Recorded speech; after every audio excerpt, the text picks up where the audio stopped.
Hi, Isaiah. How are you? I'm great, Judy. How are you? Pretty good. Thanks for coming on. It was good talking to you on the phone the other day. And I'm kind of excited to hear about your story. So we'll go ahead and jump in. Isaiah, what was your health condition before you met Dr. Wu? So, right before I met Dr. Mingwu, I had PTSD and depression. Yeah. So can you elaborate more on why and how that happened? Yeah, so the cause of my trauma was I had been jumped and robbed. Oh, Um, yeah, it was pretty traumatic for me. I'd never really experienced anything like that before, and it made daily living quite unbearable. and how long ago was this? How old were you when this happened? I had just turned 18, and it was in 2014. Yeah, that's extremely young. Yeah.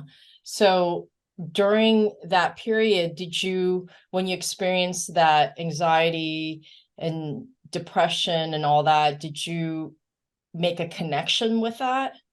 When you got jumped and you said that you were experiencing that PTSD or depression, anxiety, did you make the connection it was because you got jumped? Oh, absolutely, yes. It began immediately afterward. I experienced it for at least 3 months. My personal remedy was to drop out of high school and Right. start training mixed martial arts. And I had gone to the hospital and I was also diagnosed with depression. And they only had a prescription to offer me, but at the time I wasn't very interested in that.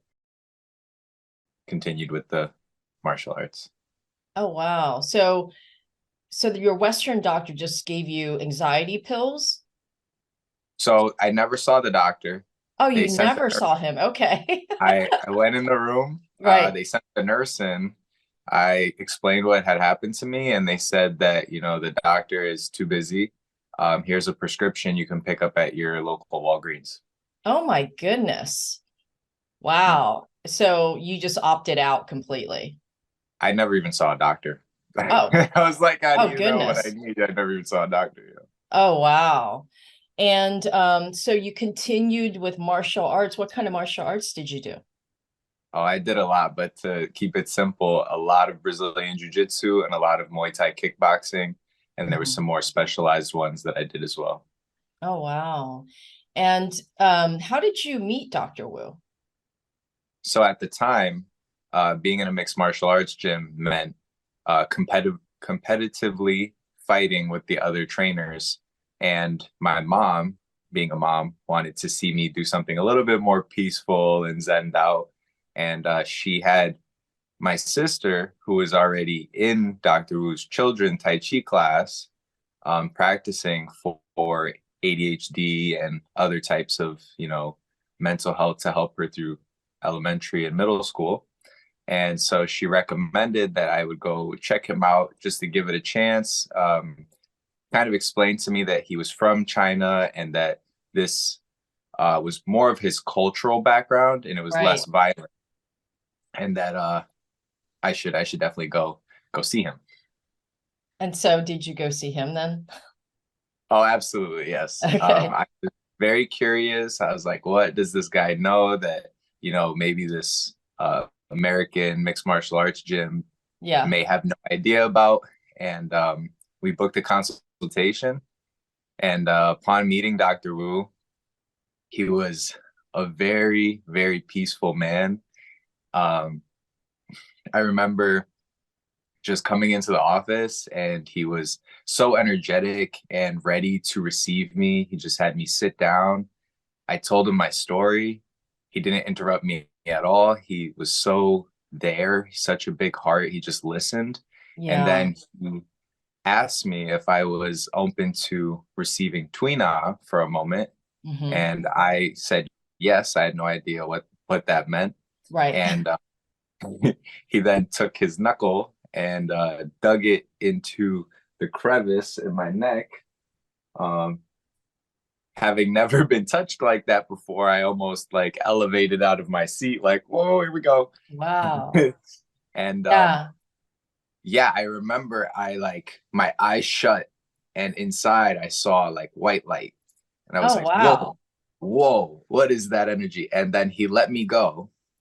And right when I sat back down, I previously had PTSD triggers that had caused me to drop out of school and suffer the depression daily. The PTSD triggers were just thinking back to what happened and reliving it over and over and over again every day, every morning, every moment. And I never knew when it would hit. So Oh, wow. when he released and I sat back down, I noticed that I wasn't in danger. And it was a very, very serene feeling. Suddenly, I could tell that what had happened to me was no longer happening. Oh, Um, that's incredible. So, Isaiah, what what acupressure point was that on the back of your that, skull? yeah, so that's C2, right? If C2? you Uh-huh. follow the ear, it's right Right. in this little crevice. Got it. And how long did he push on that point? So he basically, I want to say maybe 3 seconds. He pushed that for 3 seconds and you Yeah. felt like this jolt of energy and release and serenity. Yeah. Yeah. The That's serenity pretty came after. magical. Yeah. I Yeah. mean, that's very astounding. I mean, did you feel like you were having like a out of body experience or something like that? Yeah, absolutely. I sat down and it was such a profound feeling. I remember being in awe. I looked up at him and my first words to him were, "You teach Tai Chi?" He Oh, said, "Yes." yeah. And I said, "I'm absolutely in your class every single week. I want to learn whatever it is you offer because I was just so grateful. Like this PTSD had taken me out of school for months. The doctors couldn't help me. I was fighting every day, felt like I was fighting for my life. And suddenly I wasn't. Yeah. Yeah. It's pretty magical to hear that. I mean, it's hard to just fathom the fact that he pushed an acupressure point of C2 for a few seconds and it literally changed the course of your life. Yeah. I mean, what do you think is going on when that happens? When he's pushing, when he uses his knuckle to push on the C2, do you know what is happening in your body? So the way that I've come to understand it, also now being a tween out practitioner, Right. is he's done so much Tai Chi. I don't even think of it as a pushing. I Right. think of it more as he's simply grounding my energy to Hmm. his body in what we call the bow staff, or bow stance. And he's releasing tension from that particular spot. He says that the electrical signal in my body is trying to go and do its job, but Oh, unfortunately wow. keeps getting stuck in this one spot.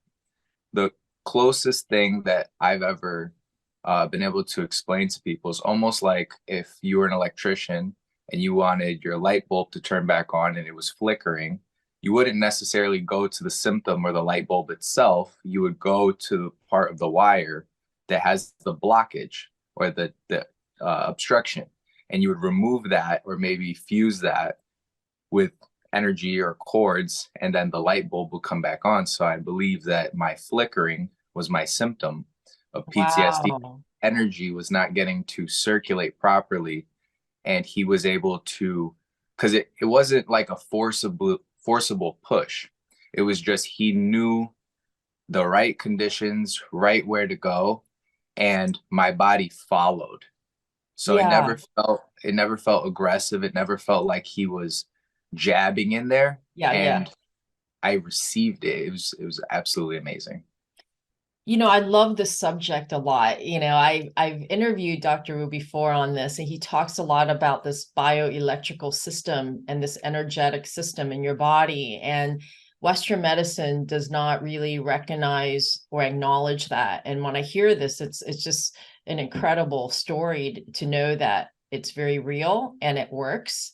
And so how long did you do Tuina and I don't want to say fully recovered, but yeah, I mean, you saw immense improvements on that. Like, what was the So, duration? so essentially the way the PTSD one went was he pushed for 3 seconds. And then after that, I trained Tai Chi. So it was the Tai Chi that really grounded my essence and my being. I did that for an entire year because I was out of school. So I did a lot of Tai Chi that year. And I remember I was only taught one move at a time. So Right. I would just train that one move. I first month was just standing meditation. I would stand in one spot until I could go for 5 minutes to 20 minutes to 30 minutes, all the way up to an hour. And then after that first month, I was just training Tai Chi every single day. And then I felt that sense of ease in my life kind of just get easier and easier as I went. The trigger itself was gone in that very initial appointment. So that I cannot really Goodness. explain how, I guess when you really are looking for that solution to the root cause, because I was already prescribed and I was like, I know that's not gonna, it's just gonna cover this up. I'm looking to find out what's wrong, what's going on. And I was so available for that. And he was just, he didn't explain anything to me. He didn't really complicate anything. He just did it. And suddenly I was like, wow. And with the Tai Chi, I was able to kind of just ground the rest of my energy in a way that allowed my body to not like get too excited or not like um, attach to like external things. I just felt more and more calm as I kept doing the Tai Chi. Wow. Wow. I mean, you're saying that you only received one session on those 2 points and the PTSD was essentially gone. Absolutely. Yes. That's very, very powerful. And so that one session pretty much triggered you on this Tai Chi path. And the Tai Chi was kind of like a continual way of rejuvenating your body. Yeah. Yeah. It Wow. definitely kept the results lasting. Yes. Now, being a Tuina practitioner, I understand that when they do the Tuina, they're breaking the blockages, clearing out the obstructed path, allowing the energy to circulate. And when you do Tai Chi, you're encouraging the flow of that energy. So as long as you do keep doing Tai Chi, it will, it's almost as if the water continuously runs down the rock so that the blockage doesn't build back up. So you're keeping the circulation moving, like the oxygen, the blood, the chi, right? The chi, yeah. The chi. Yeah. Yeah. No, Everything else follows the chi, but yes. right, right. No, I love that analogy about keeping the river flowing. And, you know, we forget that we are energetic beings and that the life force is what fuels us. Can you kind of take me on your journey of your Tai Chi practice, like your first 3 months versus, years now? Like initially in the beginning, you said you were learning one step at a time, one move at a time. How did you feel internally? Can you kind of take through, you know, in your mind and on a spiritual level what was going on? Yeah. So I show up in class Yeah. and I'm 18. So he says, okay, you're going to be in the kids' class. And to, to my right is Yeeman and Jasmine. Jasmine's my younger sister. And they know more than me. Yeah. So he shows me one move and then he goes into another room. And I don't know what Wow. he's doing. So he's like, if you have questions, you just ask them. It's almost like, the children are my resource. And Yes, your little sister. Okay. so so I'm one move at a time. Halfway through, they go sit down and start coloring, and I just keep doing my one move. He comes out of the room and tells me that he has these videos about the stances on YouTube. So at the end of class, I go home and I connect the computer to the TV and I put up on the TV Dr. Wu standing still in these stances. And my legs can only take so much. So I'm going like 1 minute, 2 minutes, and there's 5 of them. So that's already like a 10-minute practice at home. So I have a little bit of homework, and Yeah. it's Mondays and Tuesdays. Something that really benefited my Tai Chi practice is he used to do a T class on Tuesdays where he would translate the Tao for us. Oh, wow. And his wife would bring a vegetarian meal. I remember like wood ear mushrooms, these amazing rice dishes, the best Chinese food I've ever had in my life. Yeah. Can't get it from takeout. Right. Um, and Dr. Wu would get so deep about the translation because so much is lost in the English translation, and he would let us know what parts we could let go of and what parts to really ground on and absorb. And then like by the second month, so the first month is primarily stances and doing very basic like 1 to 6 Moves. first Yeah. movements. Yeah, it was very, very slow.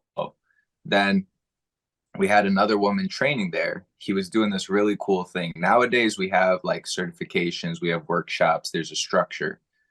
This is before the movie was filmed. The movie was filmed during my Tai Chi practice, so I'm actually in the movie. The Who Am um I? The Who Am I yeah, documentary. Oh, you were in yes, the film? I saw that. Oh, if I didn't recognize you, but that's I'm in. awesome.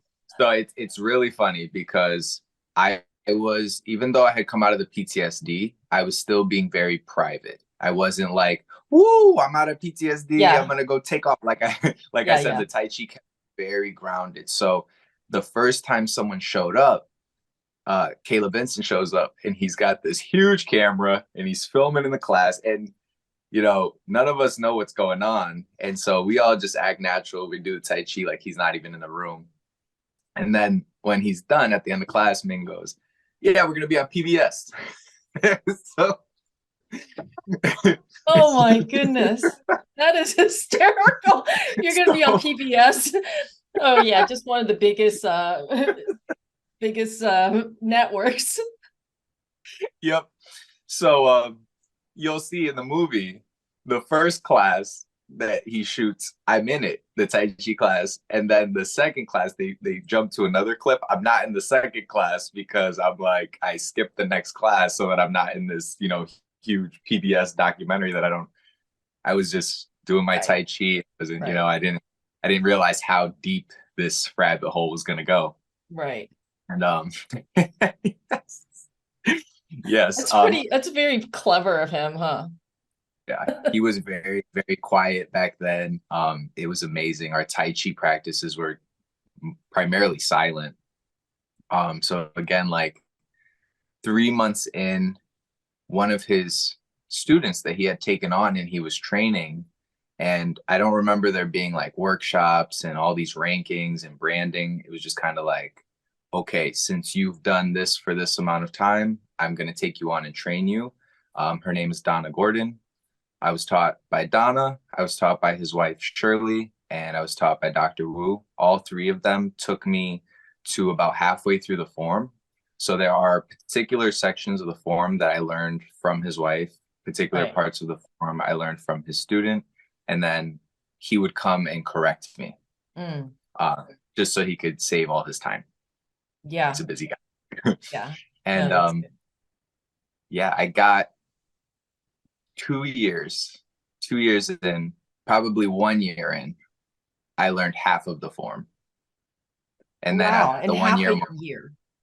Half a year no, you learned half the form? no, 1 year. One One year I learned half. year. Yeah. Wow. It's That's very pretty slow. Yeah. intense. Very Yeah. slow. Yes. And then at that point, I had gone back to high school. So I still made Mondays and Tuesdays, and he had put me in the adult class at halfway through.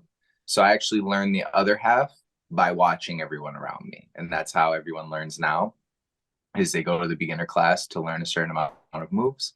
And then you go to the advanced class and you just follow along. And so the learning of Tai Chi took me 2 years. Wow. And yeah. And I No, I mean, believe you. I have Yeah. not fully learned Tai Chi at all. I still feel like an infant when I'm doing Yeah. it. But to be able to know the movements, and it's like riding a bike. Like if you don't pedal any differently. Like if you do something that's not the right move, you feel it immediately. Like, oh, this doesn't feel right. Oh, interesting. Yeah. Yeah, so it's like a programming almost, or like a symbiotic training that like your body feels like, okay, all my weight's on this side, I'm gonna shift to this side. Um, and at the 2 year mark, I could successfully do it on my own Got without it. the yeah. Isaiah, how many moves are there in the full flow? Yeah, 108 in our long form. Yeah, Oh it's my goodness. 108 postures. Yeah, Wow. I didn't realize it was that many moves. 108? yeah, I yep. took Tai Chi for a short bit, and I think about 6, 8 months, I kind of just, disappeared. But I will try it again. But I had no idea it was 108 moves. That's incredible. And now that you're a practitioner, well, first off, why did you want to become a practitioner? Okay, so I think this was Dr. Wu's way of just keeping me with a goal in mind as I was training. He kept saying these things to everybody in class. You can be an instructor. You can be an instructor. And at the time, there was no like formal workshop you could sign up for. And then it came my turn. He would look at me and go, Isaiah's going to teach the younger generation. And He just volunteers you. That is right. hysterical. I mean, he didn't even ask you, Isaiah. He just Oh no, he's like, no. you're gonna do this. um, I remember just being so grateful, and also I'm really young, so I still Yeah. had a lot of an ego. The Yes. PTSD might have been gone, but the ego was still alive and present. I remember taking on this mental flood of energy, just thinking like, oh my God, I'm going to be teaching this to kids. I'm going to be teaching this to people. Like I need to practice even more. And I definitely took it right to the head. It was good for my practice. And I taught my friends in high school. I had people Wow. come, and I did, in fact, teach for a little bit, but not like the whole form or anything like that. Not on any type of formal class, just on some like, hey guys, come check out what I've been doing for the past 2 years. Right. And that was great. And I was working a job at the same time, and I started to have some chronic pain. Oh, wow. And it was just like the actual like fast pace work environment, constantly go go go go go, and I had developed some shoulder pain. Mm. So I was telling him about it, and he used another pressure point on the hand right around here for the neck.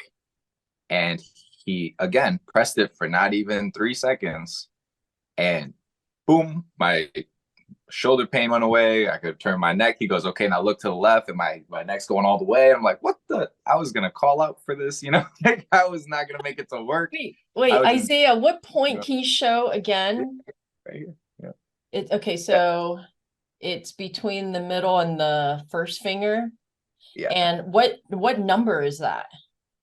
So I don't really have a number for this one. It's Oh, part of our top 10 common points. it is. Okay. And it's called um hand point for the neck in the Okay. book.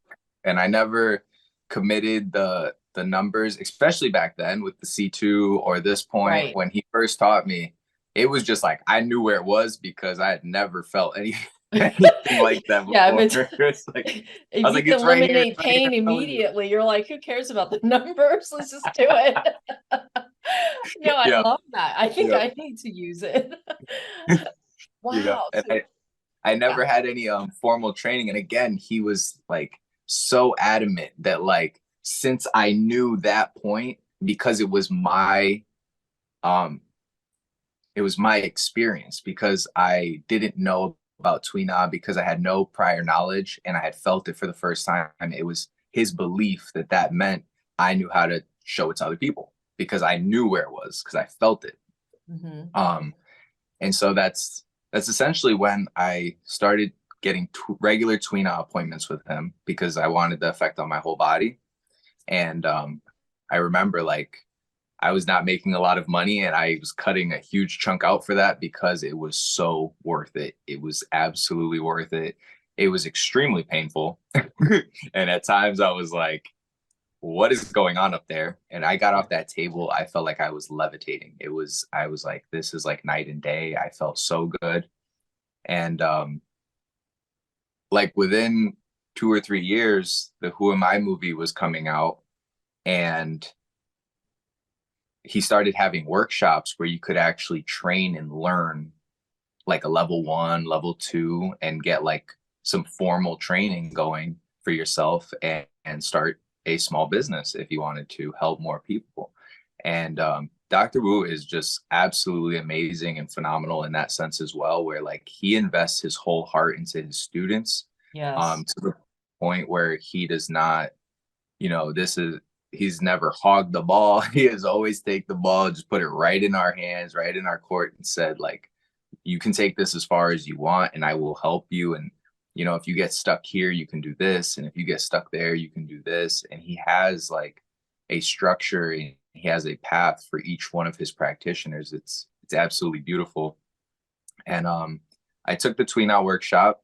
I did it primarily so I could work on my family, Nice. which is interesting because Tweena and Quantum is and Right. Tongren is not Right. everyone's cup of tea, No, especially it's like not. And I don't even think I'm pretty sure the mainstream doesn't even know what Tongren and quantum is. I mean, you got to be somewhat progressive to understand that, you know? you So you entered this field of Tweena because you saw how it really affected your body and how it improved, and you wanted to help people. And so you started with your yeah, family. yeah. I started with my family. I remember Dr. Wu is a business mentor. He is a business mogul. He is a coach. So he was expressing to me that that's what you do because it comes from your heart, and that's your practice. So that Yes. was part of my. I did 100 hours of training. That was part of my 100 hours of Tweena training. And then in terms of building a business, you don't really charge your own family. So I But had to eventually also you will. I had to eventually shift the whole mindset altogether. Plus, like I said, I experienced Tweena, and it was enough for me to spend money that quote unquote didn't have. Like Right. other people that was probably like 10 or 20% of my income at that time, just Right. one session with Dr. Wu. And for my family, they're like, "Ow, this hurts." I don't want to do more of this. Or my sister's like running away from me. I'm like, "Oh, you have a headache? Come here." And she's like, "I'm out. I'm gone." Well, they actually recognize it works. That's probably why they're running Yeah, away too. yeah. They, So, Dr. Wu would wow. tell us, no pain, no gain. And Right. yeah, it's not everyone's cup of tea, but I definitely took it on. And I had some phenomenal, remarkable testimonials come out on YouTube for Tong Ren. It's Yeah. exceptional. Like you don't really hear a lot about Tong Ren at all. For the most part, I've never really heard anyone talk about it. But Tom Tam is the founder of Tong Ren Healing, and Okay. Fox 61 News nationally did a story. It's like early 2000s. So again, like many people aren't going to find that video all on their own, but it is really cool. There is some media coverage out there. For the quantum, I put out 2 testimonials when I was first starting my practice. A rabbi came to see me for prostate cancer, Oh my and goodness. he watched the Who Am I movie, so that's how he learned about us. And he was quoted 3 months to live. He came into the office with despair on his face, absolutely looking like he had no hope, really, no way out. But he had practiced qigong and he practiced yoga, so he had faith, and he watched the movie, so he was very intrigued. And he came in the office, and Ming's like, "Okay, you're gonna see Isaiah for quantum," and he's just looking at me like, "What is quantum?" Right. And I'm looking at him like, "I just found out about this thing, and I just got trained in Tongren, so like." I don't have all the answers. That's where I got the electrician with the light bulb analogy, was because this quantum tool is like to me, it's almost like I'm hooking up a battery and like jumping your car, jumping your Right. system. I'm Right. putting all this energy. So he has a testimonial on YouTube.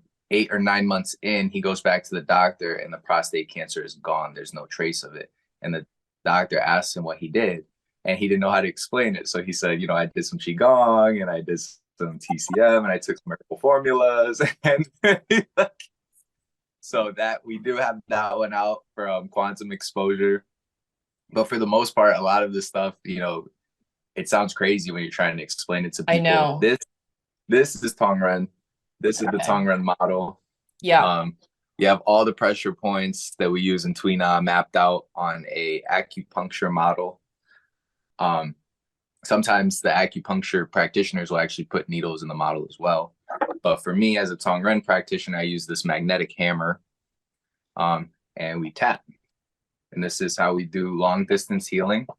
But what do you, I did talk with another practitioner about it just slightly before, but what is happening exactly, Isaiah, when you're tapping that statue and you said are you helping the person vibrationally? Like what is going on? So this wasn't so I am extremely American and I was Christian originally, coming into this world. So when Yes. I saw Ming banging on this thing, I was like, is he doing voodoo? Banging on Like, your doll. I was like, we were doing so good. You just had to bring out the voodoo doll. So Okay. so I'm sitting in the Tongren class. He invited me to one, and I decided, like I said, I went into Tuina, or the first session I saw him. I didn't know what to expect. He pushed C2. My trigger was gone. I said, anybody else, I walk in the room and they're banging on the voodoo doll, I'm out. But for Dr. Wu, I'm here. I'm silent. I'm going to see, I'm going to experience what it is that's going on. In my training, I learned about synchronicity. So the universe has things going on in nature all the time that are beyond our words and beyond our understanding. And the way it was explained in the book is when birds take off and they fly together, somehow they all together know which one is in front, how to fly in perfect synchronicity, and there's no explanation to it. There's just a universal synchronicity across nature. And so when we tap on these acupuncture models, we are tapping into something called the collective unconscious. So, yeah. Carl Jung talks about this in his shadow work, and he talks about how we all have a collective subconscious that all adds up to one greater energy that we may not fully understand. The universal mind, I think, is what, like, different religions and practices, it's like they call it universal mind, one consciousness, God, Yes. Tao, right? So, oh wow, and he okay. said I love this. He says when you heal yourself, or when you develop your darker side, like when you basically reach enlightenment, you have your problem or your wound and you heal it, you're actually adding wisdom to that piggy bank of energy. And this energy is where chi would come from outside of us, and it's all around us, and we can take it in, and we can basically use it without exhaustion, is the concept. And so when we hit these acupuncture points, we are in our Wu stance, we are connected through practicing the postures with Tai Chi or Qigong. We're building up our Qi, and we are asking that energy to flow through us into the magnetic hammer, which is why it's magnetic, and then into the model, which we actually visualize to be the patient's body. And this allows us to, I mean, this allows us to heal someone, regardless if they're in person, overseas, in another state. And we've had immense success with this as well. So the patient doesn't have to even be on Zoom with you. You could just do this privately, or the person has to be in front of you on No, Zoom. they don't have to be in front of you physically. They can do Zoom so that you can talk to them, so they can tell you what it is they're experiencing, but they wouldn't have to physically be in the same room as you. So if they're on Zoom with me and they're in California, I can tap for them. If they're on speakerphone in California, I can tap for them. If they give me prior knowledge that at this time, you know, they're because they have to, if they're long distance, they have to lay down and accept the healing and kind of stop everything that they're doing to experience it. So if someone were to say, you know, at 3 p.m., I want you to tap for me, I would just say, okay, at 3 p.m., I'm going to tap for you, and you're going to lay on the floor for about 30 minutes just to let all the healing energy come and be received by you. But I guess I understand it's long distance healing, but does that Yep. person have to synchronize with you at the same time in the same time zone? Absolutely. So in order to do any healing work on anybody, whether it's physical or long distance, they have to want it. They have to ask for it, and they have to be receiving it. So like when I first met Dr. Wu, had I gone in there with the mindset and the closed mind and said, you know, I don't really know what this guy's doing. What if this Yeah. doesn't work? And if I complicated it, the healing would not have been as because I was, it's like a magnet. I was receiving the energy that he was putting Right. out. So same thing with Tongren is like we do want that setup where, you know, we're tapping for them and they're opening themselves up to receiving it versus, you know, working in an office and not thinking about their body. So Isaiah, when we were talking about the Tongren therapy, did you say that the person needs to synchronize with you on the tapping of the statue at the same time, at the same exact, I guess the exact same time as far as the date and when you're doing it? Or is it possible that you do the tapping without the person knowing when? Oh, I see. So typically our format for Tongren is either class or appointment based. Oh, okay. So it's 100% you need the client or the patient's approval to receive the healing. If they're not 100% invested, if they don't want you to tap for them, then you never tap for them. And then when you are practicing Tongren, if you're in the class setting, the way we usually do it is we have the gong, then we go one at a time, and we'll go to one person and ask them, what are the 3 things that you would like? They'll let us know what they're struggling with and what they would like to have instead. And then they will sit back in their chair and just dedicate that small, brief period of time while we tap for them, and they'll accept the healing energy. It's kind of the same concept for long distance, is you'll ask them what they're suffering, what they're struggling with, and what they would like to have instead. And then again, they will receive the healing while we tap at that particular time. For the long distance, at the end, they lay flat on the floor just to take all the energy in. And for the class setting, we do a brief amount of tuina in a chair treatment setting. Got it. So the patient has to tune in with you and harmonize with you at the same time then. Yes. Got it. That makes more sense. Yeah. So from your experience of the people that you've worked on, like for example, that rabbi, he completely healed his prostate cancer? Yeah. I mean, with entire immersion of TCM. So he took herbs, he did treatment, he did regular treatments, he fixed his diet, he made some lifestyle changes. I remember the patient expressing like that a lot of what was troubling him, a lot of his struggle was actually just coming from external influences in his life. And when he cleared a lot of that up, it really allowed the TCM to work magical, like experiences into his life where he would come back to me and he had other conditions along with it that were preventing him from doing his favorite activities like playing guitar, playing golf.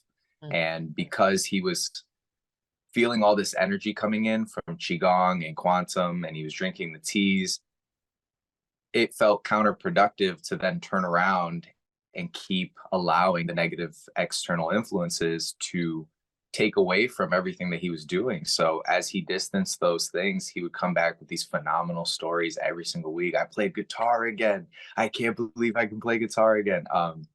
And it's all in his testimonial video. But yeah, Yeah. he was happier and happier. The hope was coming back to him, and he did everything that we had to offer to get there. Yeah.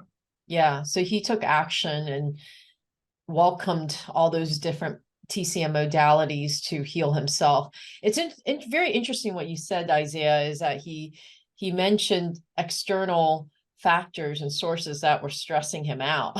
And it sounds like it was inflicting pain in his body and his system. And yeah, that's something I think a lot of us need to be cognizant of, because we don't realize how much we're accumulating by being under all these various pressures in life.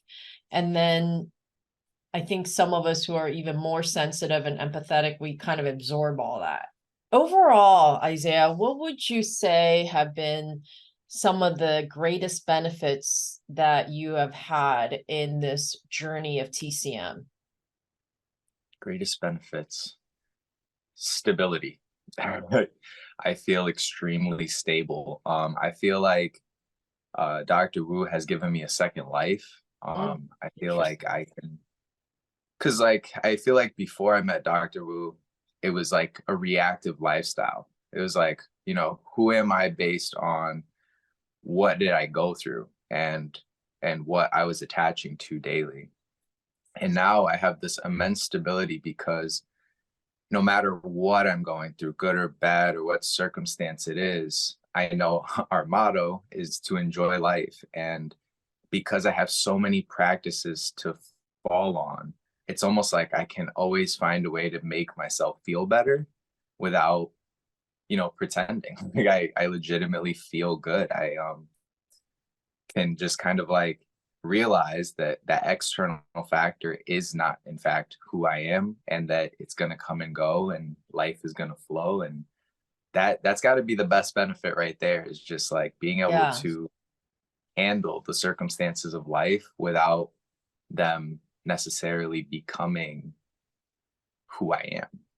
Right. Yeah, it sounds like you're very solid in who you are. You're like your core is very strong now. That's what it sounds like. It's kind of like when your core is strong, anything that comes at you, you know how to handle it, you know how to manage it. It doesn't like overtake everything now. And that's what happens to most people is it overwhelms them and it overtakes who they are. So we're coming to an end of the interview, Isaiah. I'm curious to know, what was your overall experience training under Dr. Wu, being treated by Dr. Wu? My overall experience is that Dr. Wu has got to be one of the most humble, greatest leaders I've ever met in my life. He has centered me, he has humbled me, he has shown me that, you know, life is to be enjoyed, and that sometimes, you know, wasting all this energy trying to combat all these problems can be so much harder than getting to the root cause and striking that one spot that is actually turning your life upside down. And it's always inside before it's Exactly. outside. Yes. He has shown me the truth to healing, but he's done it through so many different paths and so many different modalities. But at the end of the day, it's got to be the best feeling to have someone like Dr. Wu to look up to, and to just know that he's always learning. So every time I see him, I'm learning too. Like I'm always learning more. It's great. It's like there's no end to the lifelong learning with Dr. Wu. What a great tribute. And my last question for you, Isaiah, is what would you say to someone that is skeptical of trying TCM and all they know is Western medicine? Okay. This one I'm going to break into 3 parts. The first one is you absolutely need an open mind.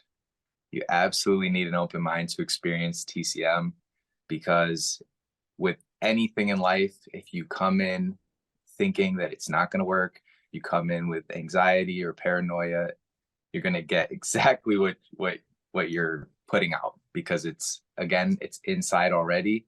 It's kind of already filling you up, and it's going to change your experience.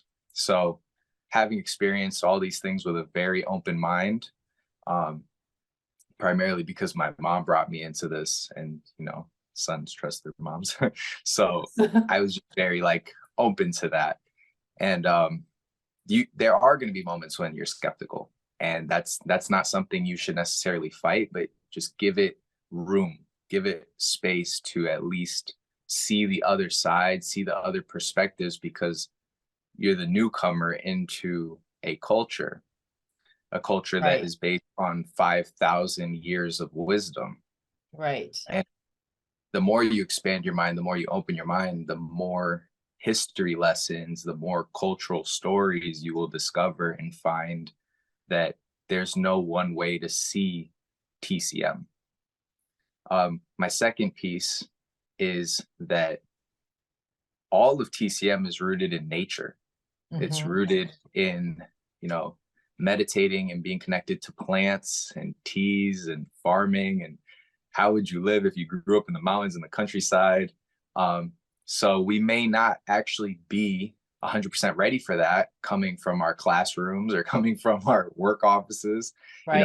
We're stepping outside of our comfort zone already. So it emphasizes the open-mindedness, but also kind of emphasizes the fact that we naturally will be healed by nature, because that's where we come from. That's how we heal ourselves. And the third piece is there's nothing fancy that we are doing that anyone else can't do. And that I have to credit to Dr. Wu for showing me that, because like I said, I was young.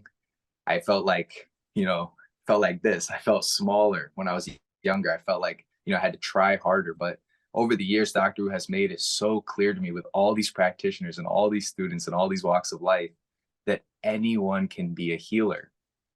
Anyone can be a healer. Absolutely. Anyone can be a healer. There's nothing fancy that I'm doing. We all will specialize in something, but Dr. Wu has really made it clear to me that the patient is the healer. The patient is the one doing 70% of the work. And my analogy for that one is, if you get a cut on your hand, it heals itself. Yes. It scabs over, the scab falls off, and it goes away. And maybe there's a scar, maybe there's not a scar. But the more we mess with it, when it happens, it will alter that process. But no matter what, originally, it was going to heal itself. And we can do things to either help that process or defeat that process. But regardless, each one of us is a healer. So well spoken. Thank you, Isaiah. What golden nuggets that you had to share. I love hearing all of it. I wish we had more time, but thank you so much. I love hearing your story, Isaiah. It is very good meeting you. Thanks it was again. so lovely meeting you, Judy. Thank you so much. I'm honored. Thank you, Isaiah. Bye-bye.